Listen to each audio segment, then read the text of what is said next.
الزمالك يعزف وسموحة ينزف. الزمالك يفوز على سموحة ب5 أهداف مع الرأفة مقابل هدف واحد بعد مباراة رائعة وجميلة من أبناء نادي الزمالك، ليعود الزمالك منافسا قويا وتعود الكرة الجميلة لنادي الزمالك.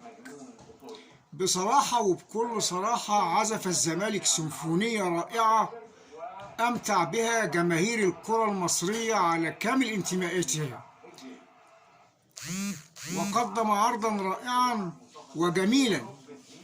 وبعودة نادي الزمالك للمنافسة تكون فيها حلاوة، حتى لما الأهلي بيفوز بنحس إن احنا فزنا، وبنحس بحلاوة الفوز وحلاوة الفرحة لما بنكسب في الآخر. عرض رائع وجميل لنادي الزمالك. مبروك لجمهور الزمالك وعودة نادي الزمالك.